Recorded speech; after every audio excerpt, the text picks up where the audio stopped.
All right, we're back, and it's COMP213, and it's week 12, lesson 12, part 1. And this week we're going to be covering a couple of different things. Let's take a look quickly at our outline. I'd like to do that because,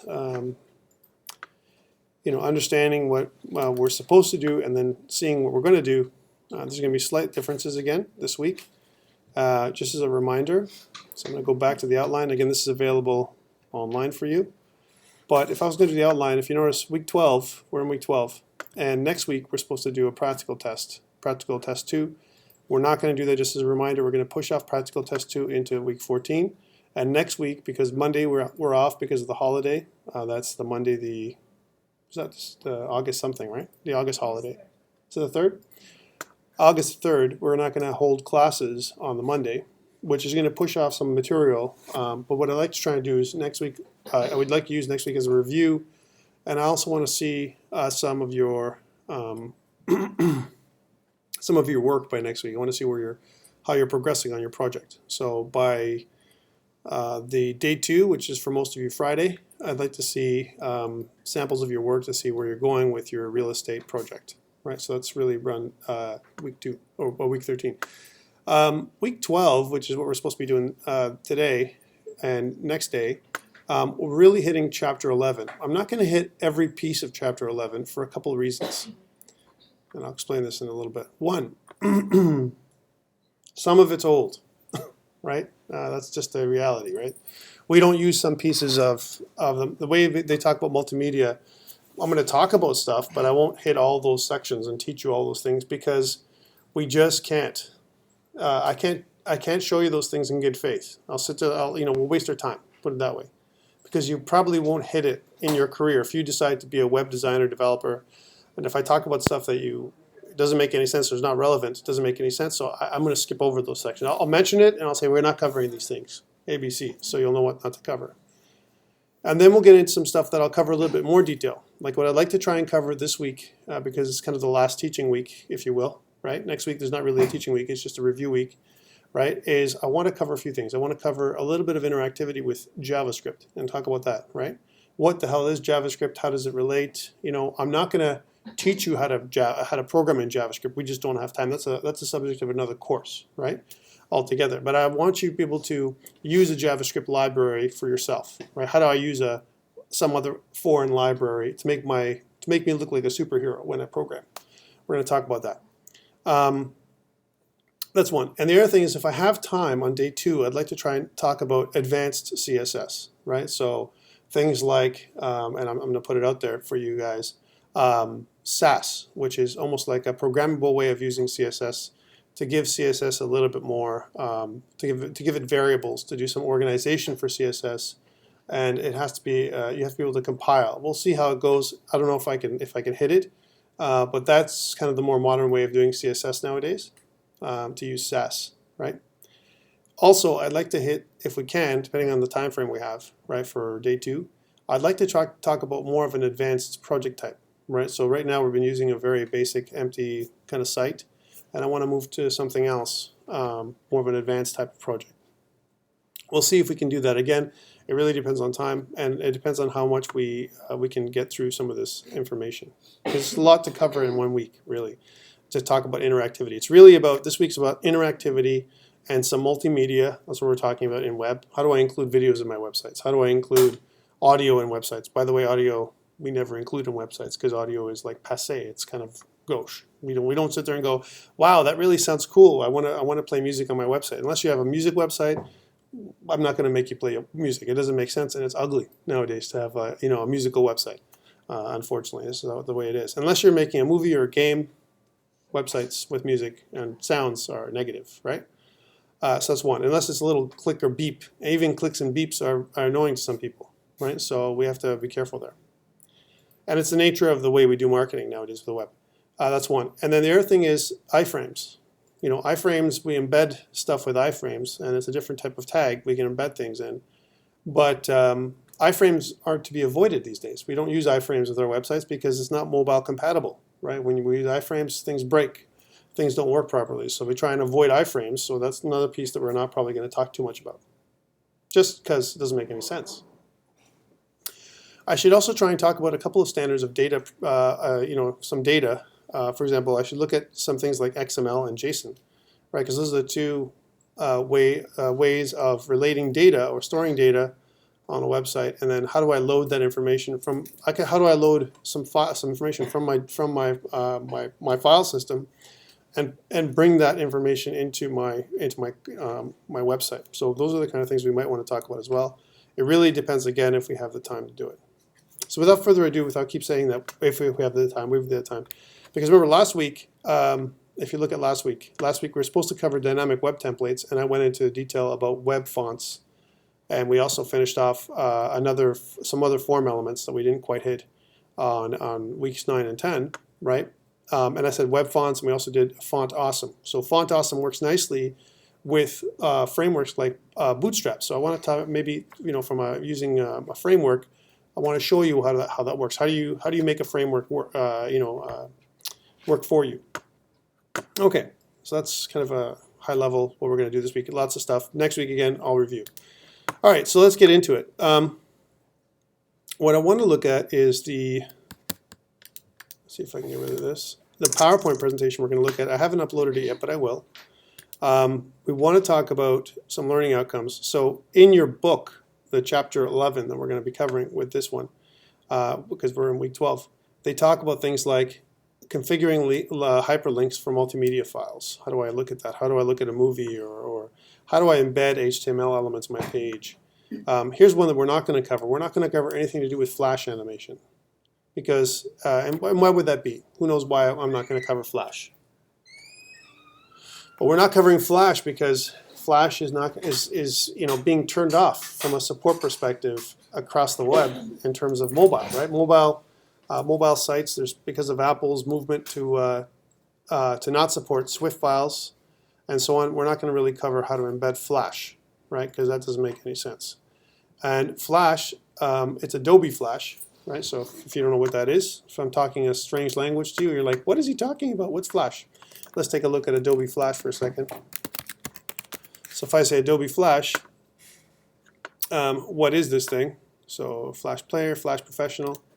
The latest version is Flash Professional CC, and what it is, and this is a nice little thing that Adobe's kind of put up, but what it really is an interactive development environment that allows you to create things like animations and movies, and then what you do is you compile them in Flash and a little bit of ActionScript, which is a scripting language, and put them together in almost like a little movie that you play in Flash format, a Swift movie.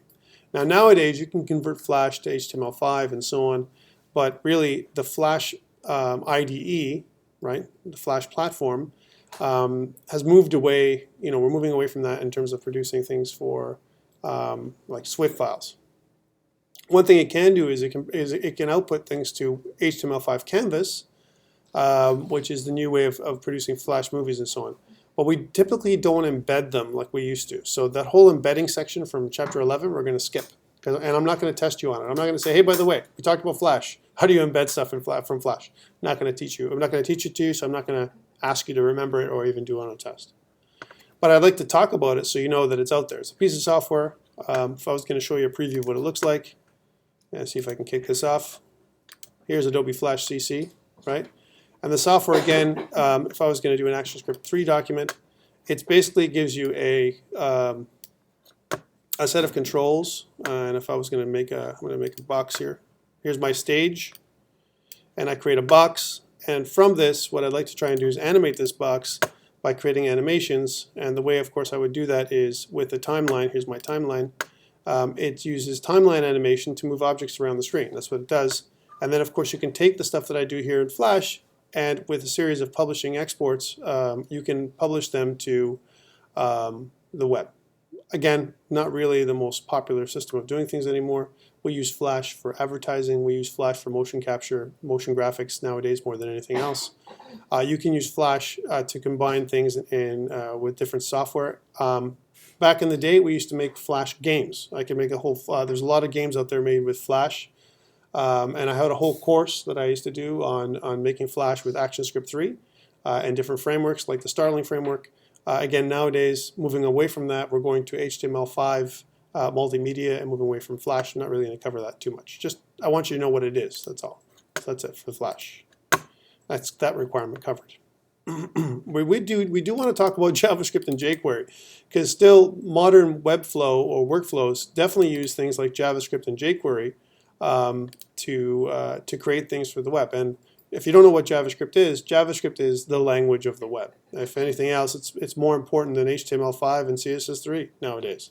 With JavaScript, you can do both client-side, so stuff that you code here, as well as server-side applications. And especially now with the rise of something called Node.js, we're moving away from traditional PHP architectures with the whole AMP stack, so Apache, MySQL, PHP. We're moving away from that and moving into a Node stack, which uses typically MongoDB, which is a NoSQL database, Express, Angular, and Node. A mean stack is what they're looking at. So that's the most modern emerging technology that we're using. So we're moving away from PHP and PHP frameworks because they're old, and we're moving towards, well, not old, but maybe that's the wrong way of looking at it. They're passé, something that's been around for a long time. And the reason for that is because we have two different languages we'd have to know. We'd have to learn, well, here's all the languages. You have to learn HTML5 and CSS3, which you guys are learning now. This semester is what you've been picking up. Then you'd have to know JavaScript really well, and then PHP really, really well, right? So, a bunch of languages. Where in the future, we're just going to need to know JavaScript, right? And that's enough. You don't need to know, PHP anymore, because PHP isn't going to be our backend as often.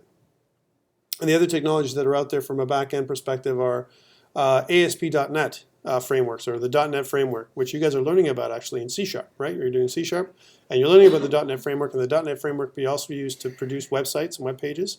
Now, again, .NET MVC is on the rise, and we move away from traditional .NET web forms and all that stuff, but that's another thing that you need to know, which is very popular. And there's two other technologies from a back-end perspective I should talk about. I have to say it, right? Java, as if you learn how to program in Java, there are a lot of websites developed with the Java language, right? That's one thing. And the other one is Python. There's a lot of websites out there with Python and Flask as the server of choice. So again, and I can keep going. There's Ruby on Rails that they use. We use Ruby to produce websites as well, right? So there's many technologies out there to learn. For you to be a web developer, you need to know some of them. The main ones that I would recommend you learn, if I was going to start off as a web developer today, exactly the same way you're starting, I would learn HTML5 really well, so you understand the tags and the semantics about putting things together with HTML5. CSS3, the styling language of the web, and probably some kind of scripting form of CSS3, like Sass and or SCSS, with a helper like Compass to help with CSS and to make it more structured. As an example, that's really, really on the rise right now. And some automation around converting things from Sass into pure CSS. And you don't know what I'm talking about right now, but that's okay. So let's look at that for a second as things you need to know if you were going to be a web programmer. So what is Sass? Let me just look at Sass. And if I was going to look at Sass, it's called Semantically Awesome CSS. That's what it is. And it's called CSS with superpowers. And it's something that we may be able to get into this week if we have time. But really what it is, a lot of is it gives you some examples. And if I was going to put down learn a Sass basics, it does a lot of pre-processing with Sass. So you build in things like variables. So here's an example of a variable in Sass. The dollar sign in front of it with font stack, and then Helvetica sans serif would be your font stack. And then primary color, that's your variable in Sass. And then you mention a variable here, number 333 would be your variable. And then further down you see that the font is 100% with this font stack variable, right, where you can keep reusing this over and over again instead of saying the font family and so on is this, right? Same thing with the color. The color I can say my primary color, and I might have secondary colors and so on. That's one real good reason to use Sass and so on, right? The other one is nesting. That's a really great reason to use Sass. We always have these problems from when you write CSS. Take a look at this. You've got here's some syntax. Here's nav. Here's your nav bar, and inside your nav bar you have a UL. And then inside that, we're talking about LI elements inside the nav bar. So instead of you writing all the elements separately, for example, nav ul, and then this, you can write it so that it's stacked. It's like nested like this. This is a great thing, and I think that when we move towards, I'm going to look at the pure SAS example. When we move towards something like CSS4, and CSS4, the standard for CSS4, the next version of CSS, I believe we're going to have something more, a little closer to this as opposed to the way we do CSS today, right? So it's good to learn something like SAS and or SCSS. There's just two different versions of it that kind of accomplish the same thing. Again, not going to have a lot of time to go into details with us, with you guys on this one, only because it's kind of out of scope for our course. But I do want to mention it as definitely as something that we will be using. It's not, I don't think it's an emerging technology. It's something that it's mainstream nowadays in terms of using how we do CSS. From a SAS perspective, there's something called partials where you can create partial CSS, almost like a templating. Importing documents, we do this at import statement a lot. We did that last week with the when we imported other CSS documents. We did that last week, and the concept of mix-ins. And when I say mix-ins, I think I want you to replace that word mix-in with function. All right. So imagine if you had a function or method. Imagine if you can have a method that you can call upon in CSS. And here's a great example of that. If I made a mix-in that's called border radius, right, and I pass in a variable called radius into the mix-in, then what I can do is I can create this function that I can call upon like this. I can say include border radius 10 pixels. I'm mashing in the 10 pixels in there, and what it'll do is it'll cascade the 10 pixel border radius into this browser agnostic kind of function or mix-in that we can use for CSS. So very, very cool stuff. If you want to learn anything about this, there's tons of tutorials out there for CSS.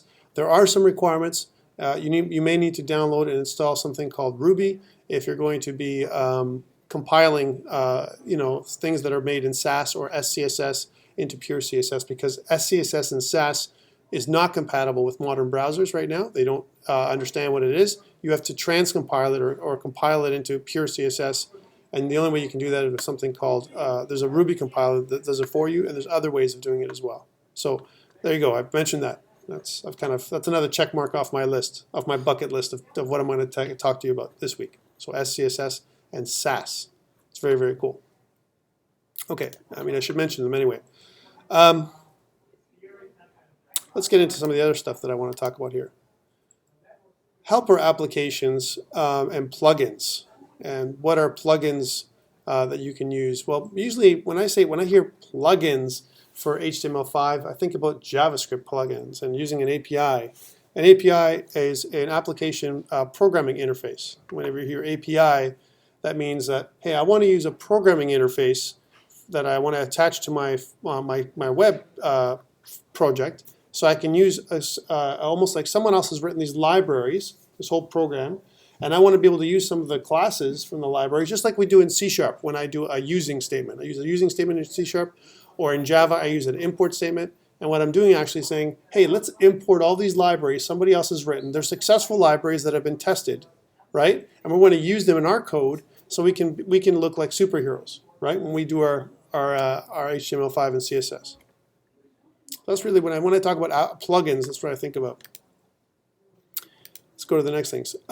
Containers and codecs. When I think about codecs, codecs are ways of us decoding different kinds of media for HTML5.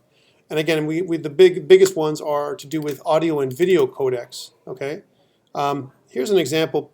It says there's a site here that we can look at. It's www.jwplayer.com HTML5. I'm just going to take this link for a second and go to the web browser here. So this is jwplayer.com HTML5. Let's see if it's still alive, this site. And it's taking its sweet time, isn't it? And don't get me wrong, it's just this is the way things happen sometimes. I wonder if it's me. I don't know if you guys can you guys get to this? Oh, there we go. Finally, it's responding. So there we go. The state of HTML5 video is jwplayer, and it talks in detail here about where HTML5 video is from a compatibility perspective across browser. One thing I'd like you to think about as well, if you want to try something new in HTML5 and you want to see the support, there is a site that I often use to see if I want to try something new. And it's, if I'm not wrong, it's caniuse.com. Try caniuse.com. Right, caniuse.com. And the reason why I look at this is I say, well, look, you know what? I want to do this HTML5. If I go down to video element, here's the video element for HTML5, and as you can see, and it gives you kind of a breakdown on which browsers are compatible with the HTML5 video element. And this is cross-browser, cross-platform, not just on desktop, but also on mobile. So there's a great little page. Here's IE. Look, they've actually added an Edge, because Windows 10 will be released this week on Wednesday, right? So they're talking about IE Edge, and if you notice that on Edge, which is the next version of IE, because IE is disappearing, it's definitely compatible with IE Edge, right? We also noticed that it's compatible with latest versions of Firefox, Chrome, Safari. Again, from version 7 and up. This is the minimum version that you need. If you notice, it's not supported on IE Internet Explorer 8 or lower, right? So question for you guys, would you target your website when you make your web designs nowadays for anything less than IE 9? Question. Would you?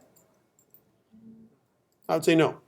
And not because I don't want you to make things for older browsers, but let's face it, if people still have IE 9 or less than IE 9 running on their desktop, and some people do, especially in government institutions, and several countries that haven't upgraded their web browsers, we have a problem. Here's another thing. Opera Mini on some smartphones doesn't support video, of course, but across iOS Safari, so on iPhones, and Android browser, they all support this video element that we're going to be talking about briefly here today. So again, if you want to understand if it's supported, caniuse.com is a great little site to go to see if it supports the features you're looking for. Here's another one. Let's look at the Canvas element. So here's Canvas basic support, right? If you notice, again, it's supported across browser. The only thing that Opera Mini kind of doesn't really support it 100%. It says it's unable to play animations or run other more complex applications. So you see Opera Mini. Not as applicable, but across platform, if I wanted to use Canvas, the Canvas element, it's pretty good. I'm good at using that Canvas element. Let's look at other stuff here. Audio element. Here's the audio element. Again, if you notice, cross-platform, we're good. Not good with Opera Mini. So, and then where does Opera Mini run? There's a lot of browsers out there or phones that use Opera Mini as their browser, especially some simple, more like function phones. Those kind of things, older phones, they use Opera Mini. That won't be supported, but for in most cases, for example, on Chrome for Android, the Android browser itself, iOS Safari, mobile platform, it's all good, and you're good at cross-platform everywhere else. So that's good. By the way, if you notice, the square brackets here, where it says "Can I use," is the most used version of the software of the browser software. So, example. The most popular version of Internet Explorer right now is Internet Explorer 11, which is mostly used in Windows 8 computers, right? An example, it tells you the global usage. Globally, it's 7.6%, right? In Canada, it's 11.86%. And if you notice for Edge, because it's just being released, it's only a 0%. There's not really a lot of adoption right now for Edge because Windows 10 hasn't been released officially yet. And if you notice down the line, if I keep going down here, from a global perspective, what the usage is and so on, you can see that where the percentages are as we move forward. It's a very interesting website, Can I Use? And it tells you the percentages in terms of support. On the top right corner, it says that, in globally, 90% of browsers will support the audio element. Now let's look at elements that aren't supported. For example, let's look at something like drag and drop. Drag and drop is something that is not globally supported. Here's something that's not globally supported. Okay, tell me why it wouldn't be supported. Even on IE, Internet Explorer. And by the way, Edge, we don't know if this is partial support. We don't know if drag and drop's even supported 100% on Edge. And let's talk about that. But it's supported on every other browser, desktop-wise, Firefox, Chrome, Safari, Opera, no problem. But absolutely not supported across any mobile browser. Why? For drag and drop. Why would you think that drag and drop's not supported on those platforms? Because why would you drag and drop stuff around on mobile anyway? right? It's the use scenario doesn't make any sense, right? What would you do drag and drop? Just like hover. Hover elements don't work on a mobile because, you know, right now mobile phones can detect where your finger is outside of the phone. Maybe one day, right? Maybe one day it'll be able to look at your eyes and know what you're looking at, right? But for now, there is no hover effect on mobile because we don't know. We don't know where your finger is pointing. And most mobile phones don't have a mouse that you can attach to it or something, some other kind of device. Even a pen device, it would be neat. But most mobile phones don't allow you to kind of have that hover effect. So that's one that's not really supported right now, drag and drop. Let's take a look at others for things like the dialog element. Here's one. Dialog is a new element in HTML5, but not really supported across any browser right now. So can we use this thing? Should you use the dialog element?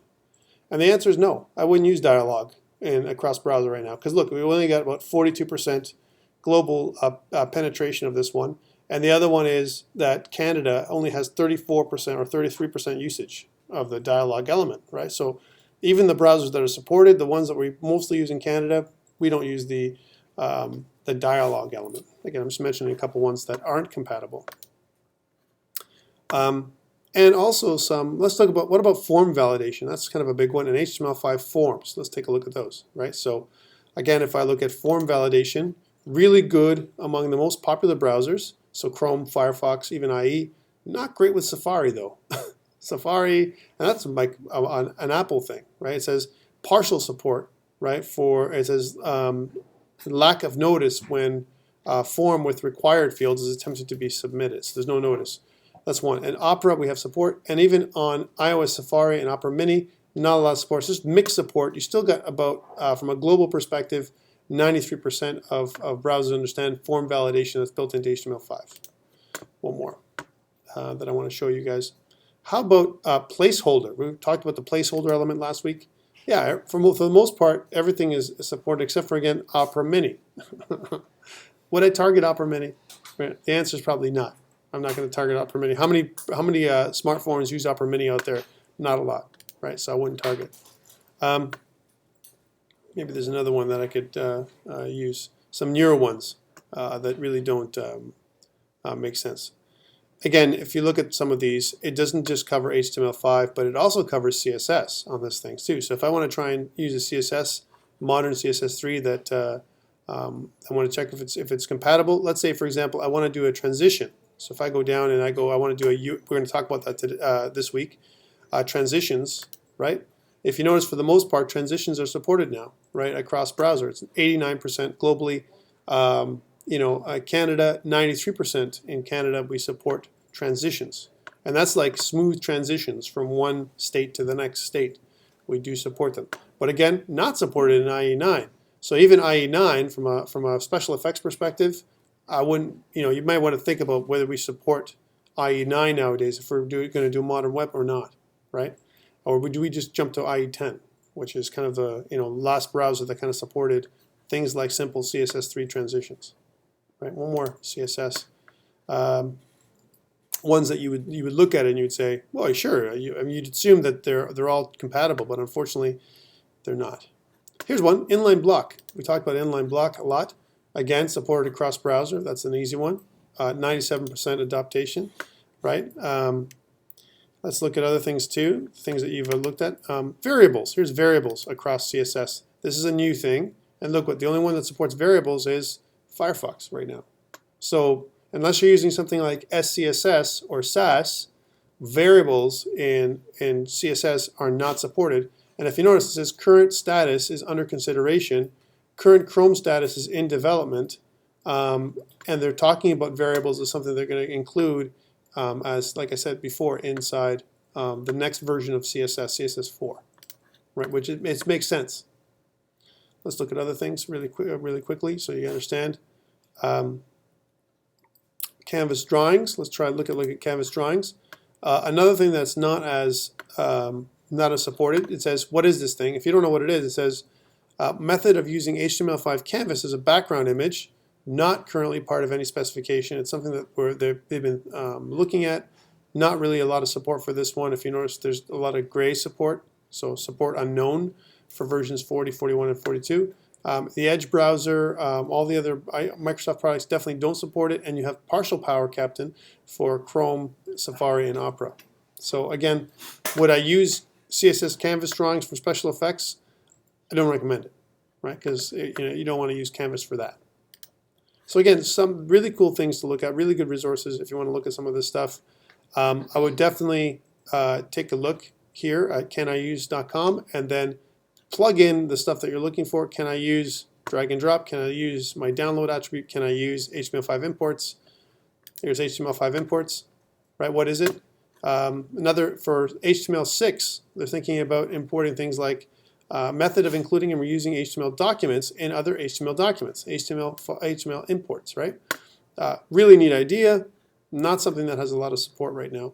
I believe HTML imports is definitely something that we're going to see in future versions of HTML or something like it, because we want to go away from using frameworks for things like templating. We can move into something with when we use HTML for templating on its own, right? So some really cool stuff. Okay, we're going to shut this one down. So we talk about HTML5 audio and video. We know it's supported, right? Let's go into the next piece.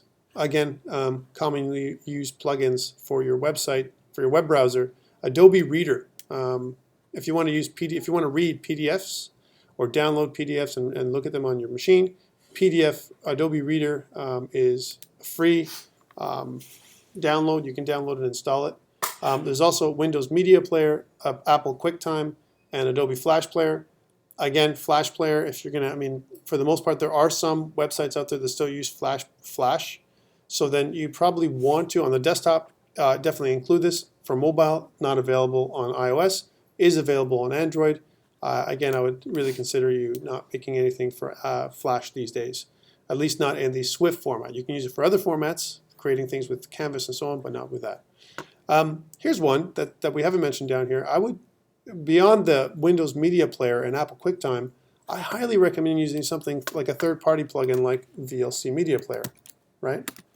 It's something that's more popular these days. If I go to VLC Media Player, if you go to www.videoland.org and look at VLC Media Player, if you want to play your movies and even or videos, even audio, if you want to even stream, all that kind of stuff, VLC Media Player is probably the most popular addition or plugin, if you will, to your browser. It's not really a plugin, but it's more of a media player that's browser specific.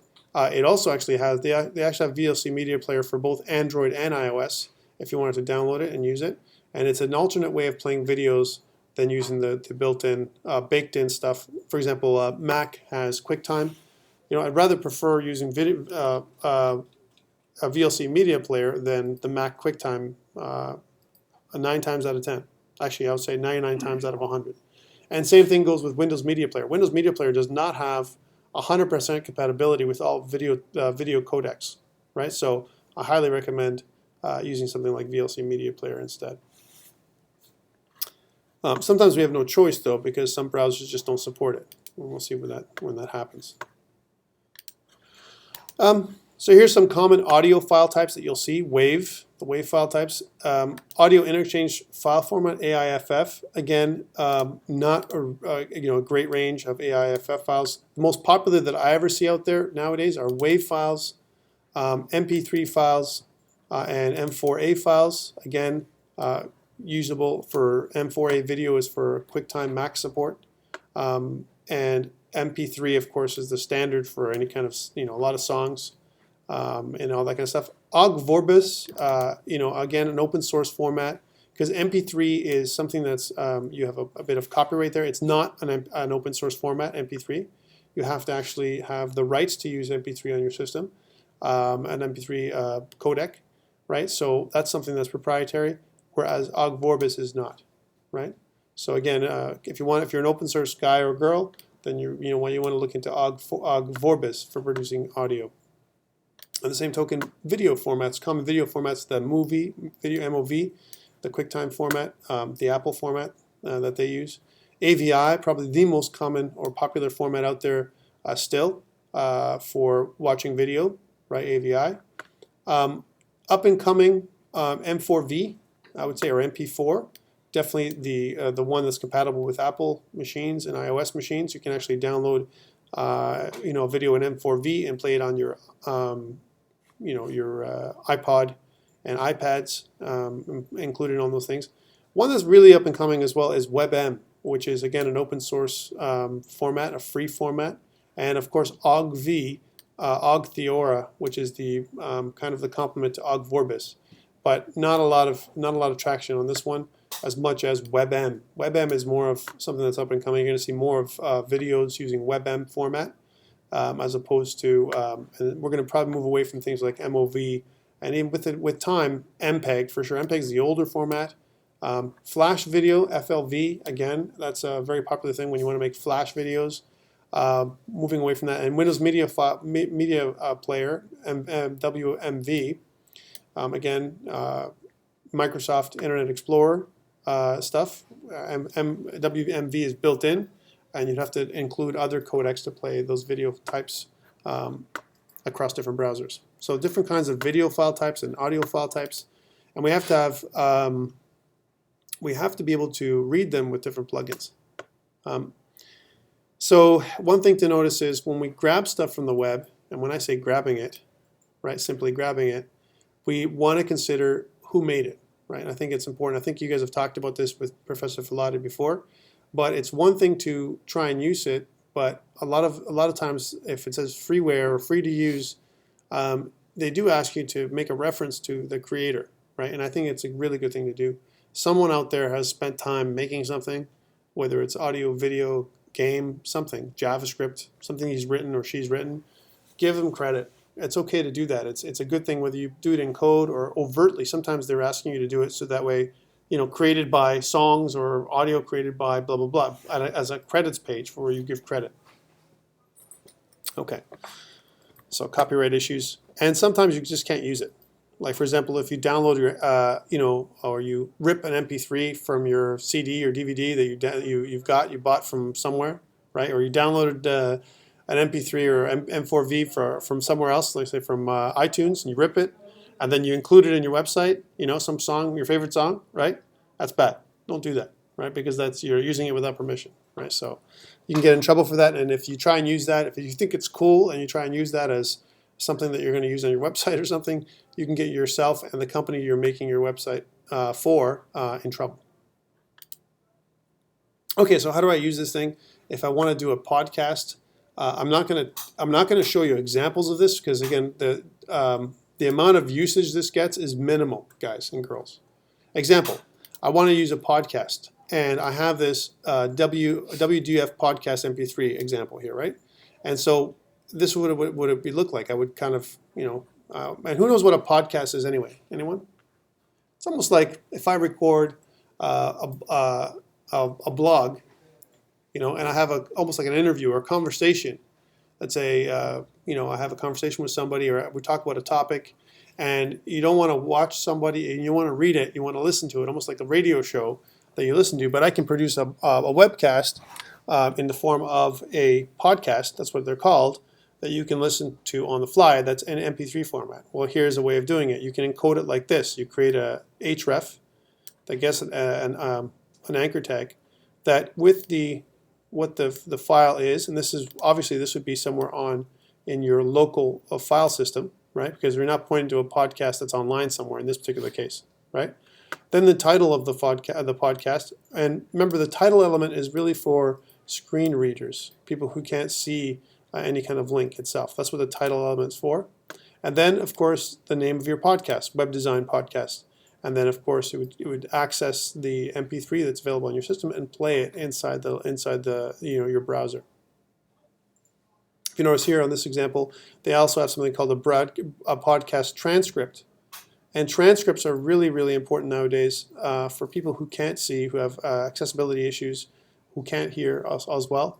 They can see, but they can't hear. They can hear, but they can't see. Podcasts, you have both ways of accessing those issues by using a transcript. If you make a video, a tutorial, and I would love to do this one day. Unfortunately, I don't have the resources to do it myself.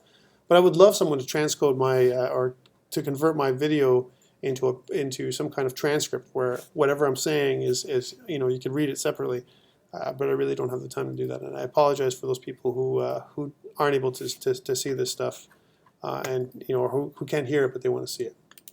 And by the way, if you try and pull up some closed captioning, and on YouTube, we're getting better and better at automatic closed captioning.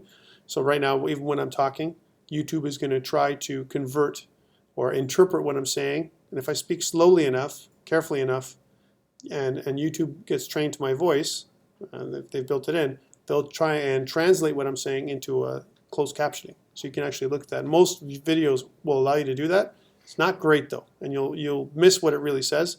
It even tries to do closed captioning to translate from other languages, which is kind of cool.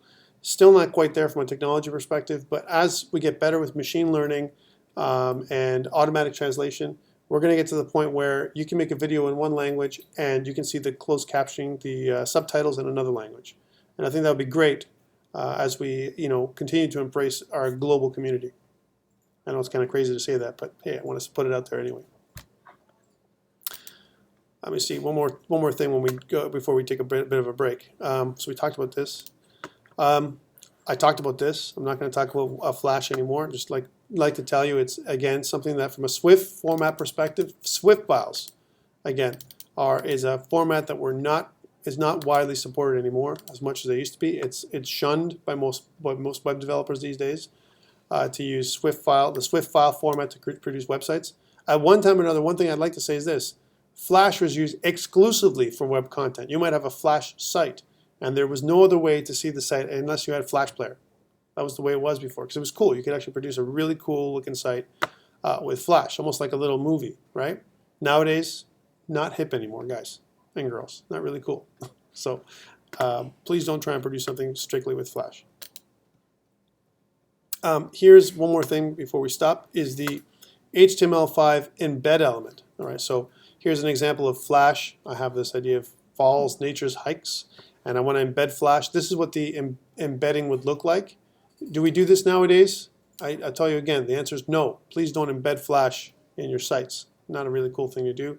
I think you're going to have one thing also. It works against SEO, search engine optimization, when you have a Flash-enabled site. It doesn't really work well with that right now. So again, I would recommend to avoid it. I think that's as far as I want to go with this first part. We kind of talked about a couple of things. We'll take a short break, 5 or 10 minutes, and come back for the second piece. All right, so I'm just going to stop recording at this point.